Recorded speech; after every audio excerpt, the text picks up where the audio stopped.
Accidental spills and leaks. They happen sometimes. Chances are, sooner or later, you'll discover one, or cause one. If hazardous materials or hazardous waste are involved, you face some serious questions. What do you do now? And how? This is a dangerous situation. Maybe you should clean it up. Maybe it's too dangerous. Top priority at this moment is to make the right decisions. These decisions depend on your assessment of the situation, the materials involved, the surrounding conditions, safety factors, your level of training, and the step-across test. The first decisions in dealing with all hazardous materials, or hazmat, are made way before any spill or release ever occurs, even before any hazmat is allowed into the facility. This is the planning and preparation for effective spill response. Your facility may have an emergency response plan, a RCRA contingency plan, a business plan, or some other specific spill response procedures that describe safe, effective spill response measures. Your facility also has an emergency coordinator or safety specialist who is in charge of hazmat responses. You should know how to contact him or her quickly after any hazmat release.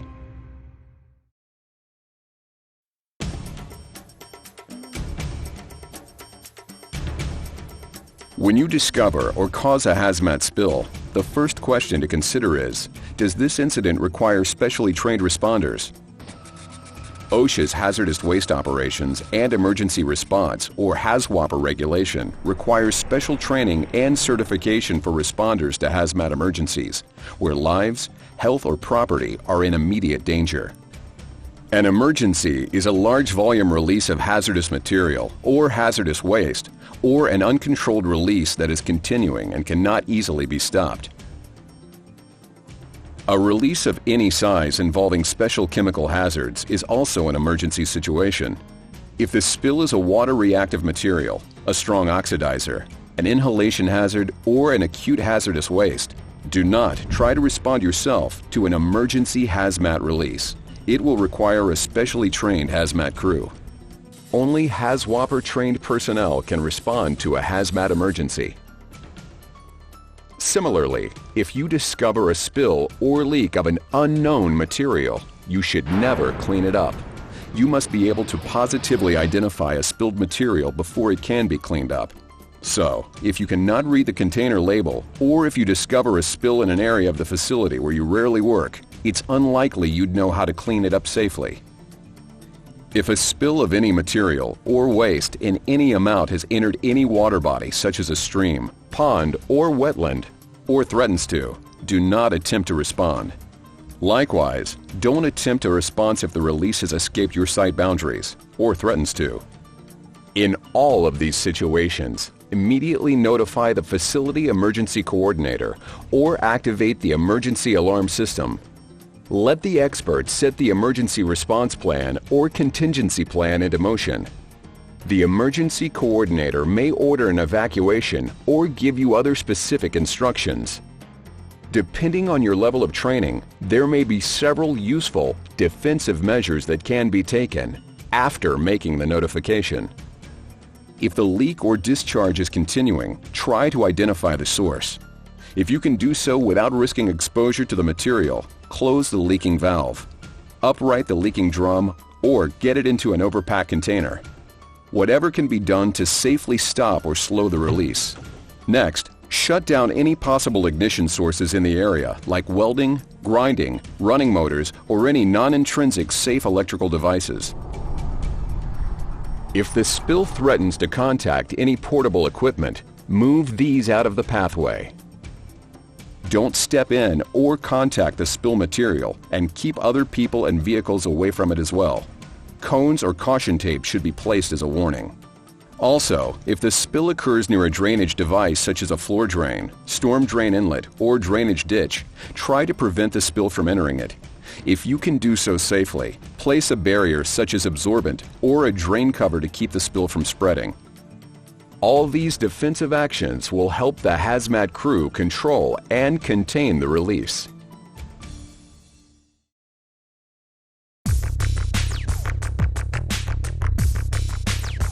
So what about hazmat releases that don't require a hazmat crew? Incidental releases are hazmat spills that can be absorbed and controlled at the time of the release by employees in the immediate release area or by maintenance personnel.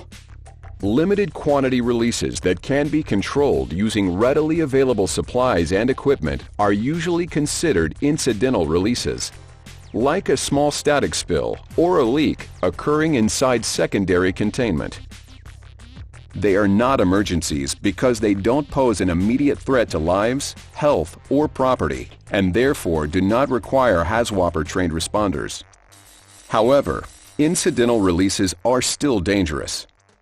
Responders to incidental hazmat spills, at a minimum, must have had hazard communication training and, for hazardous wastes, RCRA training, along with specific training on spill response. Incidental responders will know how to interpret hazard labels and understand material safety data sheets. They will know how to positively identify the spilled material and be able to determine the best spill response procedures before starting any cleanup work. So if you are faced with an incidental release, the first step is to assess the size of the spill. Can it be handled safely by yourself alone or with help from others working in the immediate release area? The best way to determine this is to imagine yourself taking a giant step across the spill zone from all points around it without stepping in it. Don't actually do this.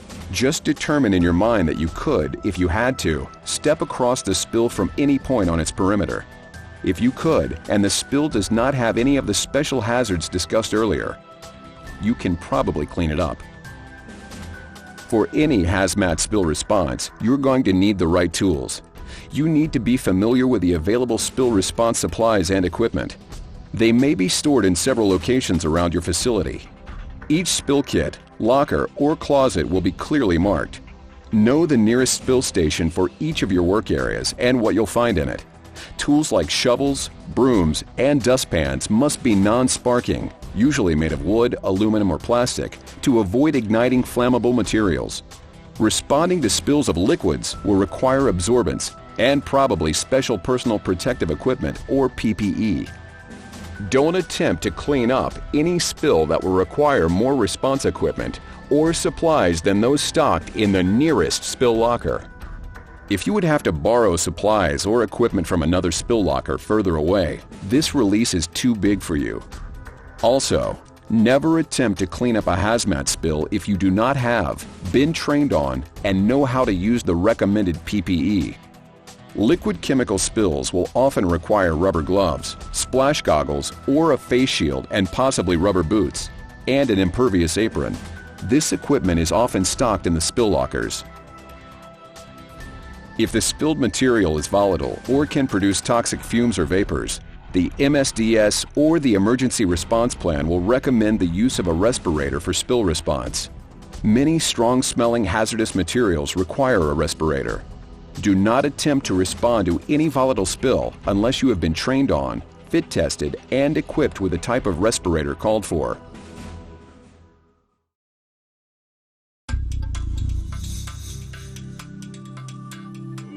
So, now you have determined that the spill is incidental and one that you can clean up. What's next? Before performing any hazmat response, even a small-scale one, alert someone in the vicinity that you are doing a hazmat cleanup, someone who can keep close tabs on your safety. Also, make sure the emergency coordinator or safety specialist is notified. If the spill is a dry material, sweep, shovel, or scoop up the waste. These are called dry cleanup methods. Never wash down, hose down, or sweep any spill or release into a floor drain, storm drain, ditch, or into the street. That's not a cleanup. That's just spreading it around. For releases of liquids, sludges, or gels, you must control and contain the material first. Stop it from spreading. The spill response closet should be equipped with anti-static absorbents along with the other response tools. These absorbents may come in any of several styles and can be used alone or in combination. Sand or dirt should not be used if absorbent is available. Sand and dirt can slow a spill, but won't contain it. Absorbents are usually general purpose and can be used on most liquids. However, certain liquids require special cleanup techniques. For example, some absorbents are designed for oils only.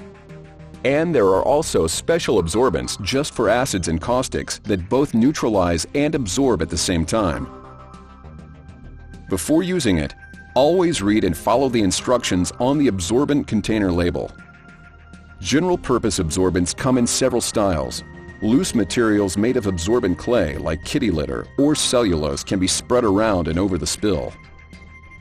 Start at the furthest extent of the spill, the leading edges. Place plenty of absorbents there first to control its spread. Then, spread absorbents completely around the outer edges and work towards the center. With step-across spills, you will be able to reach out and place absorbents anywhere in the spill zone without entering it. You haven't placed enough until you see no liquid. If you see wet areas remaining, add more absorbent there. Another style of absorbent is pads or pillows. These are simply individual sheets, rolls, or small bags of absorbent fabric that are placed on the spilled liquid rather than spread over it. Again, start at the edges and work inwards. Place enough pads to completely cover the spill and overlap them. After the first layer of pads, wait a couple of minutes to see if any liquid appears on top or around the edges. If so, place more pads on that area. Many facilities stock socks or so-called pigs for spill control. These supplies are simply absorbents placed in a flexible tube, making them easier to use. Pigs and socks are especially useful for intercepting flowing liquids, like for stopping that leading edge. For socks or pigs, place at least 2 layers of tubes around the perimeter in the direction of the flow so that no liquid is escaping. Socks should always be doubled up. Then, remaining outside of the spill zone, reach over it and add pads, pillows, or loose absorbent inside the perimeter. Work from the outside inwards until you have completely covered the liquid. While doing any response actions, be conscious of your own safety.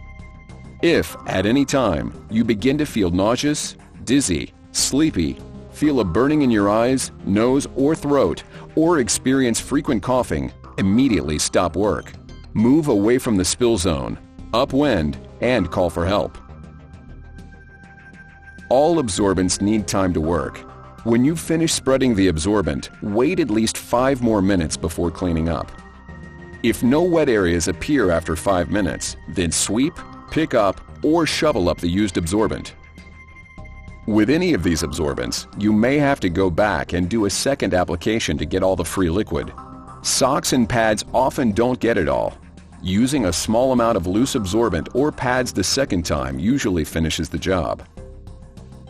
From here on in, disposal of the cleanup wastes is the same for both dry materials and absorbed liquids. Place the waste in a leak-tight, sturdy container. A bucket, drum, or heavy-duty plastic bag will do. Label the container with a description of the waste and the date. But be aware that cleanup waste from any releases of any hazardous waste and many hazardous materials must be managed as hazardous waste. Hazardous wastes are tightly regulated. Contact your safety or environmental specialist about further labeling, accumulation, and disposal of the waste. There is one special case where the response procedures are different. For liquid spills on bare dirt, gravel, or any porous surface, cleanup will require special response because the material could soak through the surface. In this case, quickly place plenty of absorbent around and over the liquid. Then, call your emergency coordinator or environmental specialist for cleanup and possibly testing the soil for contaminant penetration. The last step in spill response is to prepare for the next spill. There should be a checklist showing the full inventory of each locker or kit. Supplies such as absorbents and waste containers used from the spill kit will have to be replaced. If any equipment like shovels or brooms were damaged, lost, or show excessive wear, they will need to be repaired or replaced. However, be aware that some tools and PPE will likely have to be disposed of or decontaminated before being returned to the spill locker. Okay, so now you're done, right? Well, the cleanup is done, but ask yourself this. Why did this spill or leak occur in the first place? Could it have been prevented? Give it some thought, and if you see a better way, tell your supervisor or safety specialist about your idea. It could save time, money, and headaches.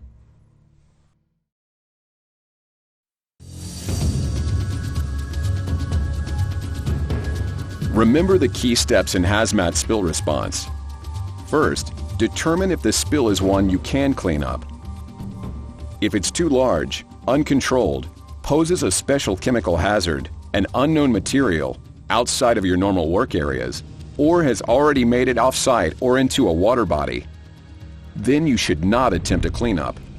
Instead, make immediate notification to your facility's emergency coordinator. After notification, if you can do it safely, stop or slow the release and secure the area.